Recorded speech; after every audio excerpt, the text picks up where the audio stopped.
नमस्कार, मैं सार्वभौमिक रोहित शर्मा। भारत की न्यायपालिका दुनिया की सबसे भ्रष्ट न्यायपालिका है और इस भ्रष्टाचार को बचाए रखने के लिए भारत की न्यायपालिका कोर्ट के अवमानना जैसे मैटर को कानून का सहारा लेती है। दुनिया जानता है और भारत का हर बच्चा जो किसी को कोर्ट के मामले से पाला पड़ा है वह भी जानता है निचली अदालत से लेकर के सर्वोच्च न्यायालय तक किस तरह भ्रष्टाचार का माहौल बना हुआ है। वकील, पेशकार, जज और तमाम इसकी शाखाएं का एकमात्र लक्ष्य है लोगों के कमाई को लूटना, लोगों के श्रम शक्ति का शोषण करना और शोषण करने के इस मठ को जिस तरह से बेनकाब किया है अतुल सुभाष ने, उससे न्यायपालिका डरी हुई है, हिली हुई है और इसको बचाने के लिए अब वह कोर्ट ऑफ कंटेम्प्ट अर्थात कोर्ट के अवमानना का मामला उठा रही है, बना रही है। भारत की न्यायपालिका किस तरह से लोगों के अधिकार का को कुचल रही है, उसके अधिकार का असम्मान कर रही है, इसका उदाहरण हिमांशु कुमार पर लगाए गए 5 लाख रुपए के जुर्माना का भी बनता है। जहां उन्होंने जब आदिवासियों के ऊपर पुलिसिया जुल्म के खिलाफ सुप्रीम कोर्ट में अपील करने गए तो सुप्रीम कोर्ट ने इनके ही हिमांशु कुमार को झूठा बताते हुए इनके ऊपर 5 लाख का जुर्माना लगा दिया, जिसे देने से उन्होंने साफ साफ इनकार कर दिया। बाद में क्या हुआ किसी को नहीं पता। बहरहाल ऐसे ही मामले हम अभी देख रहे हैं अतुल सुभाष के मामले में। एक व्यक्ति जो कोर्ट के जज से त्रस्त होकर के न्यायपालिका के भ्रष्टाचार से, न्यायपालिका के कुरीतियों से, कुचक्र से इतना प्रेरित हुआ कि उसने बाकायदा सुसाइड कर लिया। यह है भारतीय न्यायपालिका की असली हकीकत, जिसे समझना और जानना हम सभी को चाहिए। भारत की न्यायपालिका, बल्कि यूं कहें लोकतंत्र में ऐसी कोई भी संस्था नहीं हो सकती जो आलोचना से परे हो। अगर कोई संस्था खुद को आलोचना से परे मानती है या मानने की बात करती है, समाज से ऊपर उठने की बात करती है, समाज जिसका कोई आलोचना हो ही नहीं सकता है, समझ जाइए तो वह संस्था अवैध है, वह संस्था जनता के लिए खतरनाक है। उसका ध्वस्त हो जाना ही समाज के लिए, देश के लिए हितकारी है। अतुल सुभाष के प्रकरण में जिस तरह से जज ने, एक महिला जज ने, जिसका मैं तस्वीर लगातार दिखा रहा हूँ आपको अपने चैनल पर, जब इन्होंने उनके 5 लाख के घूस को मानने से इनकार कर दिया और इसके बाद बजाय उन्होंने मौत को गले लगाना ज़्यादा बेहतर समझा, ये बताते हुए कि हमारे ही टैक्स के पैसे से यह न्यायपालिका चलती है और उसी पैसे से ये हमें त्रस्त करती है, हमें प्रेरित करती है। भारत की न्यायपालिका का ये नंगा चिट्ठा जिस तरह से अतुल सुभाष ने उकेर कर रखा है, किस तरह से उन्होंने दिखाया है कि भारत की निचली अदालत से लेकर के सर्वोच्च अदालत तक जज राज्यसभा से ले जाते हैं, जज लोया बन जाते हैं, जज जो है आपको घूस मांगते हैं, सर्वोच्च न्यायालय के वकील जज भी, और किस तरह से जनता के मामले आने पर उसको रफा दफा करने का प्रयास करते हैं और किस तरह से ये जज जो सुप्रीम कोर्ट के जज होते हैं उद्योगपतियों के द्वारा दिए गए पैसे का से नई नई बाइक खरीदते हैं, नई नई गाड़ी खरीदते हैं, जिस पर प्रशांत भूषण ने जब ट्वीट किया तो उन पर ही कोर्ट ऑफ कंटेम्प्ट अदालत का मानना नोटिस दे करके जुर्माना किया गया उनको भी। ये अलग बात है, जुर्माना किसी न किसी रूप में 1 रुपया पर कॉम्प्रोमाइज हो जाता है और कोर्ट का इज्जत बच जाता है। ये कोर्ट न्यायपालिका, भारत न्यायपालिका सबसे भ्रष्ट है और इसको बचाना भ्रष्टाचार को बचाने के बराबर है। और अभी मौजूदा सरकार के काल में तो यह कोर्ट बाकायदा वॉशिंग मशीन बनी हुई है। भ्रष्टाचारियों को, दुराचारियों को, बलात्कारियों को बचाने का सबसे बड़ा वॉशिंग मशीन है, जहां पर तमाम भ्रष्टाचारियों का, बलात्कारियों का पक्ष पोषण होता है और उसका हिफाजत होता है, उसकी इज्जत और हौसला अफजाई होती है। अतुल सुभाष प्रकरण में जब अतुल सुभाष मामले में आते हैं हम, और अतुल सुभाष ने जब इन मामलों को उठाया, उन्हें भी कहीं ना डर था कोर्ट के अवमानना का, कंटेम्प्ट ऑफ कोर्ट का, इसलिए वह पूरी बात लिखते हुए सुसाइड कर लिया। उनकी आशंकाएं बिल्कुल सच साबित हुई। उनकी मृत्यु के बाद जब उनके द्वारा बनाए गए 1.5 घंटे का वीडियो या 24 पेज का जो उन्होंने तैयार किया था खाका अपनी पीड़ा जाहिर करने के लिए, तो इन तमाम चीज़ों को हटाने के एक कुचक्र रचा गया, और जिसमें उन्होंने बाकायदा कोर्ट का नंगा किया था। उस पेपर को बाकायदा गूगल से ही गायब कर दिया गया, लेकिन कुछ जांबाज पत्रकारों के मदद से, सहयोग से उस गायब किए गए दस्तावेज को उजागर किया गया और जनता के बीच में लाया गया। अब जब वह 17 पेज का अतुल सुभाष द्वारा लिखा गया पेपर जनता के बीच में सामने आ गया, तो वह जज जो भ्रष्ट थी, अपनी बचाव करने के लिए कोर्ट के अवमानना का मामला बना लिया, और उसने बाकायदा अब मीडिया हाउस को, चूंकि जिस पर मामला बनना था वह तो मर चुके हैं अतुल सुभाष, उस पर मामला बनेगा नहीं, इसलिए अब इस मामले को उठाने के कारण मीडिया को नोटिस दी जा रही है, और नोटिस में बाकायदा धमकियां दी जा रही है कि आप जज के खिलाफ, सिटिंग जज के खिलाफ कुछ नहीं बोल सकते हैं, जज क्या समाज से परे है।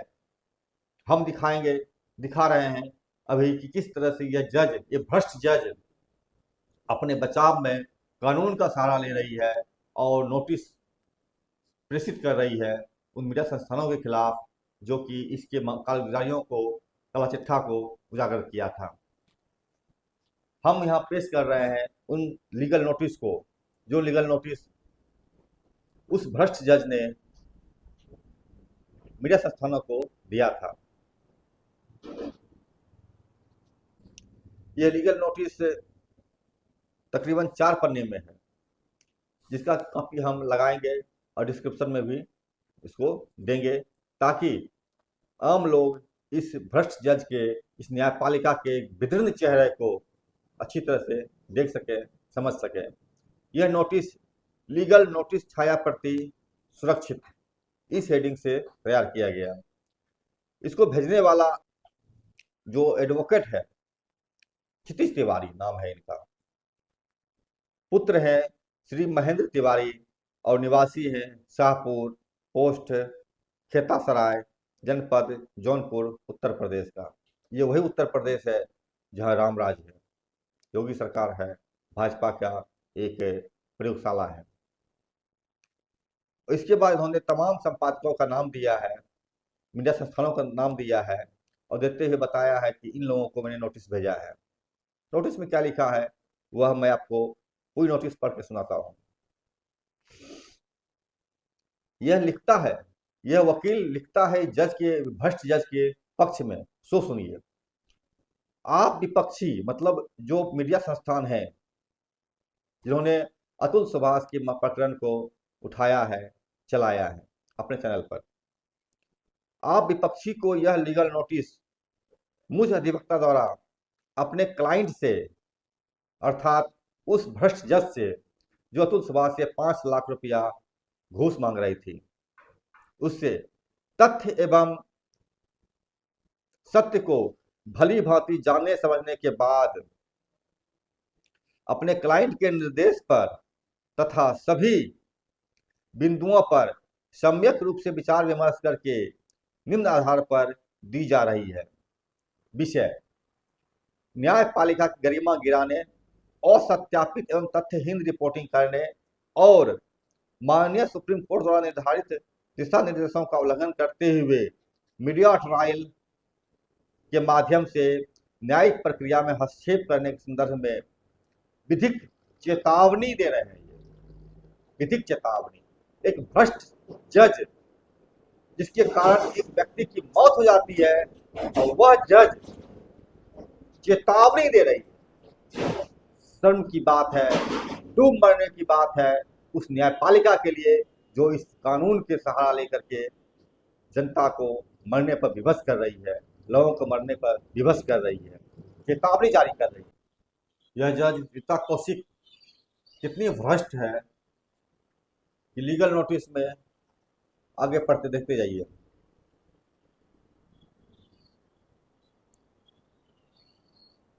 आपके संस्थान द्वारा, मतलब मीडिया संस्थान द्वारा, जज श्रीमती रीता कौशिक के विरुद्ध अवैध, तथ्यहीन और अप्रमाणिक समाचारों, वीडियो और तस्वीरों का प्रसारण एवं प्रकाशन किया जा रहा है, जो न केवल न्यायपालिका गरिमा गिराने वाला है, बल्कि संविधान और कुछ कुछ लिखा हुआ है जो मिट गया है।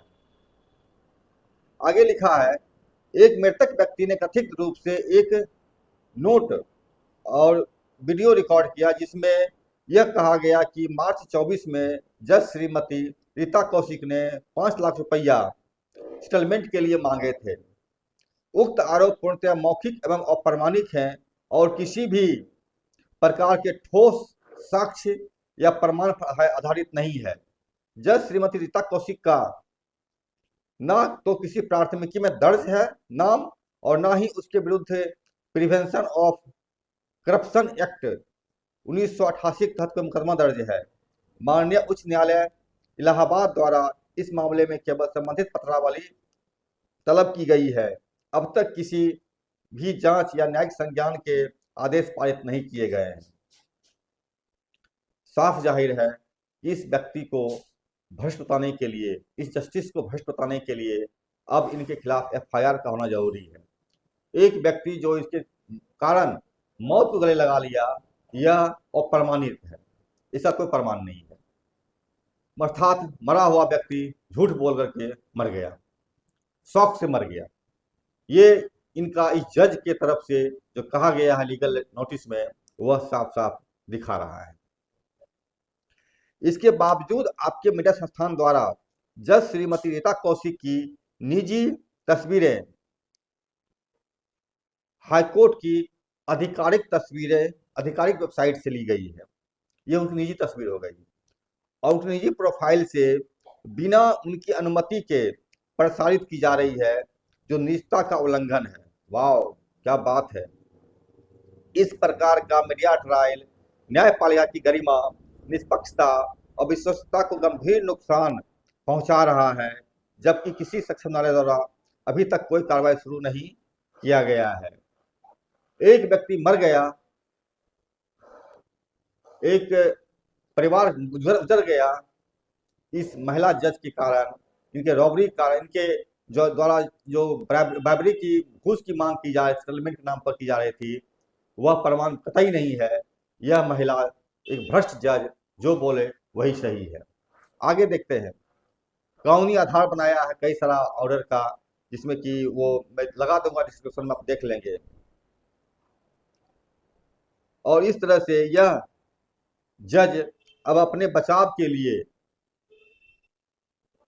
कानून का सहारा ले रही है। एक व्यक्ति मर जाता है, एक परिवार उजड़ जाता है, और यह व्यक्ति, यह महिला जज अपने मौज मस्ती के लिए, अपने जो पैसे का अंबार खड़ा कर लिया है, उसके लिए अब यह कोर्ट ऑफ कंटेम्प्ट सहारा ले रही है।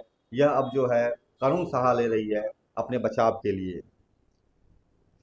इन्होंने इस नोटिस में निर्देश दिए गए हैं मीडिया संस्थान को, वो 4 निर्देश दिए गए हैं। उसमें निर्देश ये दिया गया है कि आप सभी मीडिया हाउस तत्काल प्रभाव से जज रीता कौशिक के खिलाफ चल रहे मीडिया ट्रायल को बंद कर दें। क्यों बंद कर दिया जाए? 2 नंबर, जब तक किसी न्यायालय द्वारा इस विषय पर कोई निर्णय या आदेश पारित नहीं किया जाता, तब तक किसी भी प्रकार के आरोप, फोटो, वीडियो या समाचार का प्रसारण, प्रकाशन न करें। नंबर 3, संबंधित चैनल द्वारा अपलोड किए गए सभी भ्रामक, वाओ भ्रामक एवं गैर कानूनी वीडियो, अच्छा ये वीडियो भी गैर कानूनी हो गया, को तत्काल हटाएं। भविष्य में 4 नंबर, भविष्य में इस प्रकार की अनुचित सामग्री के प्रसारण को रोकने हेतु उचित कदम उठाएं। यह एक भ्रष्ट जज का कहना है। अन्यथा धमकी देखिए अब क्या कर रही है ये। यदि आप इस लीगल नोटिस को प्राप्त करने के बाद तत्काल प्रभाव से उपरोक्त अवैध प्रसारण और प्रकाशन रोकने में विफल रहते हैं तो मैं आपके विरुद्ध माननीय न्यायालय में मानहानि का दावा, न्यायालय की अवमानना की याचिका और अन्य विधिक कार्रवाई करने के लिए बाध्य हो जाऊंगा। यह नोटिस आपके विरुद्ध कार्रवाई हेतु एक अंतिम चेतावनी है। एक भ्रष्ट व्यक्ति का यह साहस कि देश के नागरिक को धमकी दे कि तुम भले ही मर जाओ लेकिन हमारे ऊपर कलंक नहीं आनी चाहिए, हमारे भ्रष्टाचार को उजागर नहीं करने चाहिए, हमारे हर शब्द, किसी भी शब्द के खिलाफ एक भी विरोध की आवाज नहीं उठना चाहिए। इस न्यायपालिका को ध्वस्त हो जाना चाहिए। ये न्यायपालिका ऐसी भ्रष्ट न्यायपालिका है जिसका कहीं कोई इलाज नहीं है सिवाय इसको खत्म करने के, इसको ध्वस्त करने के। ये भ्रष्ट और डरपोक न्यायालय एक सामान्य नागरिक के पक्ष में खड़ी नहीं हो सकती है। अगर ये भ्रष्ट डरपोक न्यायालय एक सामान्य नागरिक के अधिकार की सुरक्षा नहीं कर सकती है तो उस न्यायपालिका को रहने का धरती पर कोई अधिकार नहीं है। उस न्यायाधीश को मान्य कहलाने का भी हक नहीं है। यह भ्रष्ट है, यह समाज के लिए एक कलंक है। यह न्यायपालिका न तो देश के आदिवासी के खिलाफ, आदिवासी के पक्ष में खड़ी हो सकती है, न ही यह न्यायपालिका इस देश के एक आम नागरिक के पक्ष में खड़ी हो सकती है, न ही यह न्यायपालिका सच के पक्ष में खड़ी हो सकती है। यह न्यायपालिका केवल चोर, डाकू और बेईमान लोगों के पक्ष में खड़ी है, हत्यारों और बलात्कारियों के पक्ष में खड़ी है। जहां हिमांशु कुमार जैसे ईमानदार व्यक्ति के प्रयास को जुर्माना लगाकर दंडित करने का प्रयास करती है, वहीं रीता कौशिक जैसे जज एक अतुल सुभाष का जान ले लेती है। यह न्यायपालिका जितनी जल्दी ध्वस्त हो जाए इस समाज के लिए, इस देश के लिए उतना ही अच्छा है। न्यायपालिका अपने गिरबान में झांके, यह आलोचना से परे नहीं है, यह किसी भी आलोचना से परे नहीं है। अगर कोई संस्थान खुद को आलोचना से परे समझती है वह समाज के लिए एक बोझ है, समाज के लिए वह एक कलंक है, मानवता पर वह एक कलंक है। ऐसे संस्थान का ध्वस्त हो जाना ही मानवता के लिए उचित है। नमस्कार, मैं समरभूमि से रोहित शर्मा। चलो देखिए, लाइक से सब्सक्राइब कीजिए और डिस्क्रिप्शन में दिए जा रहे इस लीगल नोटिस को भी आप जरूर देखें। और 17 पन्ने का जो अतुल सुभाष का पेज था जिसे गायब करने का कुचक्र रचा गया था, उस कुचक्र को भी हम लगा रहे हैं, आप उसे भी पढ़ें और समझें यह न्यायपालिका आखिर किसके लिए है, यह न्यायपालिका आखिर किसकी सेवा कर रही है। नमस्कार।